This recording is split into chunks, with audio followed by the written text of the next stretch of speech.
ನಮಸ್ಕಾರ ಬಸ್ಸು ಎಲ್ಲರಿಗೂ welcome back to Sagar stories ಮಗ್ಗ. ಫಸ್ಟ್ ಆಫ್ ಆಲ್ ಎಲ್ಲರಿಗೂ ಶುಭೋದಯ.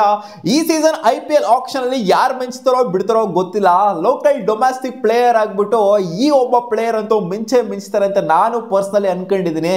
2 ವರ್ಷದ ಹಿಂದೆ ಇದನ್ನೇ ಹೇಳಿದ್ದೆ, ಅದಾಗಿತ್ತು ಆಕ್ಷನ್ ಅಲ್ಲಿ. ಬಟ್ ನಮ್ಮ RCB ವಿಚಾರದ ಬಗ್ಗೆ ಹೇಳಿದ್ದೆ. RCB ತಲೆನೂ ಕೂಡ ಕೆಡ್ಸ್ಕೊಳಕ್ ಹೋಗ್ಲಿಲ್ಲ. ಗುಜರಾತ್ ಟೈಟನ್ಸ್ ತಲೆ ಕೆಡ್ಸ್ಕೊಂಡ್ಬಿಟ್ಟು ಅಭಿನವ್ ಮನೋಹರ್ ತಗೊಂಡಿದ್ರು. ಸೊ ಅವರು ಸಿಕ್ಕಂತ ಆಪರ್ಚುನಿಟಿಗಳಲ್ಲಿ ಚೆನ್ನಾಗೇನೆ ಪರ್ಫಾರ್ಮ್ ಮಾಡಿದ್ರು. ಗುಜರಾತ್ ಟೈಟನ್ಸ್ ಫಸ್ಟ್ ಸೀಸನ್ ಜಾಸ್ತಿ ಆಪರ್ಚುನಿಟಿ ಕೊಟ್ಟರು, ಲಾಸ್ಟ್ ಸೀಸನ್ ಅಷ್ಟೊಂದೇನು ಹೆವಿ ಆಪರ್ಚುನಿಟಿ ಕೊಡಿಲ್ಲ ಗುಜರಾತ್ ಟೈಟನ್ಸ್ ಅವರು. ಫಸ್ಟ್ ಸೀಸನ್ ಸಿಕ್ಕಂತ ಆಪರ್ಚುನಿಟಿಲಿ ಮ್ಯಾಚ್ ವಿನ್ನರ್ ಕೂಡ ಆಗಿದ್ರು ಕೆಲವೊಂದು ಮ್ಯಾಚ್ಗಳಲ್ಲಿ, ನೋಡಿರ್ತೀರ ಅಂತ ಅನ್ಕೊಂಡಿದ್ದೀನಿ. ಸೊ ಅದೇ ಅಭಿನವ್ ಮನೋಹರ್ ಈ ಮಹಾರಾಜ ಟ್ರೋಫಿಯಲ್ಲಿ ಹುಚ್ಚನಾಯ ಹೊಡೆದ್ಬಿಟ್ಟು ಅವನ ಅಜ್ಜಿ ಯಾಕಂಡು ರುಬ್ಬಾಕಿದ್ದಾರೆ ಅಂತ ಹೇಳ್ಬೇಕು ಎಲ್ಲ ಬೌಲರ್ಸ್ಗಳಿಗೂ ಕೂಡ. ಶಿವಮೊಗ್ಗ ಲಯನ್ಸ್ ಕ್ವಾಲಿಫೈ ಆಗಿಲ್ಲ ಅಂದ್ರೂ ಕೂಡ ಇವರ ಪರ್ಫಾರ್ಮೆನ್ಸ್ ಏನಿದೆ ಒಂಥರ ಸ್ಟ್ಯಾಂಡ್ ಔಟ್ ಪರ್ಫಾರ್ಮೆನ್ಸ್ ಅಂತ ಹೇಳ್ಬೇಕು. ಈ ಒಂದು ಮಹಾರಾಜ ಟ್ರೋಫಿಲಿ 507 ರನ್ನುಗಳು ಆಡಿರುವಂಥ 10 ಮ್ಯಾಚಲ್ಲಿ 10 ಇನ್ನಿಂಗ್ಸಲ್ಲಿ 507 ರನ್. ಅದು ಇವರೇನು ಓಪನಿಂಗ್ ಬ್ಯಾಟರ್ ಏನಲ್ಲ, ಬರೋದು ಮಿಡ್ಲ್ ಆರ್ಡ್ರಲ್ಲಿ ಬಂದು ಸಿಕ್ಸರ್ಗಳ ಸುರಿಮಳೆನೆ ಹರಿಸೋವಂಥ ತಾಕತ್ತು ಇರೋದು ಯಾರಿಗೆ ಅಂದರೆ ಅದು ಅಭಿನವ್ ಮನೋಹರ್ಗೆ. ಅದು ಹರಿಸಿರೋದು ಎಲ್ಲಿ?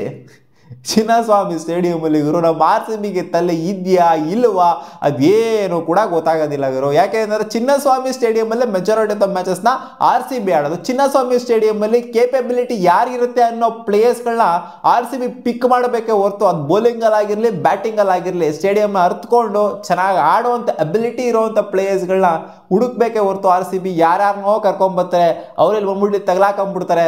ಅವ್ರು ಸೆಟ್ ಆಗೋದಕ್ಕೇನೆ ಒಂದು ಅರ್ಧ ಟೂರ್ನಮೆಂಟ್ ಬೇಕು, ಒಂದು 5-6 ಮ್ಯಾಚ್ ಬೇಕು ಸೆಟ್ ಆಗೋದಕ್ಕೇನೆ, ಆ ಥರ ಆಗುತ್ತೆ.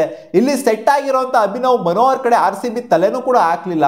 2 ವರ್ಷದ ಹಿಂದೆ ಹೇಳ್ತಿರೋದು, ಅವಾಗ್ಲೂ ಕೂಡ ಸಖತ್ ಪ್ರದರ್ಶನ ಕೊಟ್ಟಿದ್ರು. ಬಟ್ ಅವಾಗಿಗಿಂತ ಇವಾಗ ಇನ್ನ ಅಲ್ಟಿಮೇಟ್ ಫಾರ್ಮ್ ಅಲ್ಲಿ ಅಂತೂ ಕಾಣಿಸ್ಕೊಂತ ಇದ್ದಾರೆ.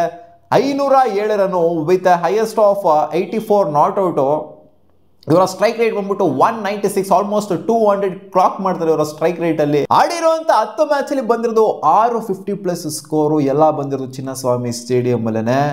ಫೋರ್ಸ್ 11 ಫೋರ್ಸು ಏನು ಗುರು ಇಷ್ಟೇ ಎಷ್ಟು ನೋಡ್ಬಿಟ್ಟು ಅಷ್ಟೊಂದು ರನ್ ಹೊಡೆದ್ಬಿಟ್ರ ಅಂತ ಹೇಳಿದ್ರೆ 6 ಮ್ಯಾಟ್ರ್ ಕೇಳಿದ್ರೆ ಕಳೆದೋಗ್ಬಿಡ್ತೀರ ಗುರು. Tournament ಹೊಡೆದಿರೋದು 52 six. ಯಾರು ಕೂಡ ಹತ್ರ ಬರೋಕ್ಕಾಗಲ್ಲ. ಅಭಿನವ್ ಮನೋಹರ್ಗೆ ಯಾರು ಕೂಡ ಹತ್ರ ಕೂಡ ಬರೋಕ್ಕಾಗೋದಿಲ್ಲ. ನೆಕ್ಸ್ಟ್ ಹೈಯೆಸ್ಟ್ ಇರೋದು ಕರುಣ ಅವ್ರದ್ದು 27 ಸಿಕ್ಸು. 52 ಸಿಕ್ಸ್ ಗುರು ಹಾಕೊಂಡು ತತ್ಕ ಹಾಕ್ಬಿಟ್ಟಿದ್ರಲ್ಲ, ಹಿಟ್ಟಾಡ್ಸ್ಕೊಂಡು ವಾಚ್ ಹಾಕ್ಬಿಟ್ಟಿದ್ರೆ. ಸೊ ಈ ಎಬಿಲಿಟಿ ಇರೋಂಥ ಒಬ್ಬ ಕ್ಲಾಸ್ ಇರೋವಂಥ ಎಲ್ಲ ಇರೋವಂಥ ಒಬ್ಬ ಫಿನಿಷರ್ ಅಂತ ಹೇಳೋದಕ್ಕಿಂತ ಒಬ್ಬ ಮಿಡ್ಲ್ ಆರ್ಡರ್ ಬ್ಯಾಟರ್ ಅಂತ ಹೇಳ್ತೀನಿ. ಯಾಕಂದರೆ ಬರ್ರಿ ಫಿನಿಶಿಂಗ್ ರೋಲ್ ಏನು ಕಾಣಿಸ್ಕೊಂಡಿಲ್ಲ. ಇನ್ನಿಂಗ್ಸ್ನ ಬಿಲ್ಡ್ ಮಾಡಿದ್ದಾರೆ. 84 ರನ್ನು ಆಲ್ಮೋಸ್ಟ್ 6 ಸಲ 50 ಹೊಡೆದಿದ್ದಾರೆ ಅಂತಾನೆ ಇನ್ನಿಂಗ್ಸ್ನ ಬಿಲ್ಡ್ ಮಾಡಿರೋ ಲೆಕ್ಕನೆ. ಬರೀ ಫಿನಿಶಿಂಗ್ ರೋಲ್ ಒಂದು ಕ್ಯಾಮಿಯೋ ಆಡ್ಬಿಟ್ಟು ಹೋಗ್ಬಿಡ್ತಾರೆ ಅನ್ನೋ ಥರ ಅಲ್ಲ. ಸೊ ಈ ಮಿಡ್ಲ್ ಆರ್ಡರ್ ಬ್ಯಾಟರ್ನ RCB ಏನೋರು ಈ ಸಲ ಟಾರ್ಗೆಟ್ ಮಾಡ್ತು ಅಂದರೆ ಆಕ್ಷನಲ್ಲಿ, so it will be good ಅಂತ ಹೇಳ್ತೀನಿ ಅಷ್ಟೇ. ಗುಜರಾತ್ ಟೈಟನ್ಸ್ ಅವರು ರಿಟರ್ನ್ ಅಂತೂ ಮಾಡ್ಕೊಳ್ಳೋದು ಡೌಟು. ರಿಟರ್ನ್ ಮಾಡ್ಕೊಂಡ್ರು ಅಂತಂದರೆ ಅವ್ರಿಗಿಂತ ಬುದ್ಧಿವಂತರು ಇನ್ನೊಬ್ರು ಬೇರೆ ಯಾರು ಇರೋದಿಲ್ಲ.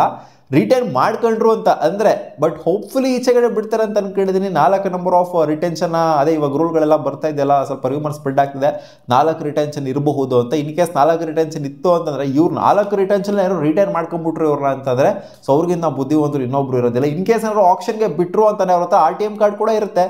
RTM ಕಾರ್ಡಲ್ಲಿ ಬೇಕಾದ್ರೆ ಹೇಳ್ಕೊಬೋದು. ಇನ್ ಕೇಸ್ ಏನಾದರೂ ಅವರು ಟಾರ್ಗೆಟ್ ಮಾಡಲಿಲ್ಲ ಅಂದರೆ ಅಭಿನವ್ ಮನೋಹರ್ ನಮಗೆ ಬೇಡ ಗುರು ಅಂತ ಅವ್ರಿಗೆ ಅನಿಸಿದ್ರು ಅಂತ ಅಂದರೆ ಬೇರೆಯವ್ರ ಟಾರ್ಗೆಟ್ ಅಂತೂ ಖಂಡಿತ ಮಾಡೇ ಮಾಡ್ತಾರೆ. ನಮ್ಮ RCB ಟಾರ್ಗೆಟ್ ಮಾಡಬೇಕು ಅಂತ ಹೇಳ್ತೀನಿ ಮಗ. RCBಗೆ ಇದಕ್ಕಿಂತ ಒಬ್ಬ ಒಳ್ಳೆ ಪ್ಲೇಯರು ಚಿನ್ನಸ್ವಾಮಿ ಸ್ಟೇಡಿಯಮಲ್ಲಿ ಈ ರೇಂಜಿಗೆ ರೀಸೆಂಟಾಗಿ ರುಬ್ಬಿರೋ ಪ್ಲೇಯರ್ನ ಇವರು ಬಿಡ್ತಾರೆ ಅಂದರೆ ಆಪ್ಷನಲ್ಲಿ ನನಗೆ ಏನು ಹೇಳಬೇಕು ಅಂತ ಗೊತ್ತಾಗೋದಿಲ್ಲ. ಲಾಸ್ಟ್ ಸೀಸನ್ ಏನು ಜಸ್ಟ್ ಸಮ್ವಾಟ್ ಅರೌಂಡ್ 1.5 crore ಎಷ್ಟೋ ಹೋಗಿದ್ರು ಅಂತ ಕಾಣಿಸ್, ಅಷ್ಟೇ ಹೋಗಿದ್ದು. ಏನಂತ ಹೆವಿ ಅಮೌಂಟ್ಗೆ ಏನು ಹೋಗಿರಲಿಲ್ಲ ಅಭಿನವ್ ಮನೋಹರ್.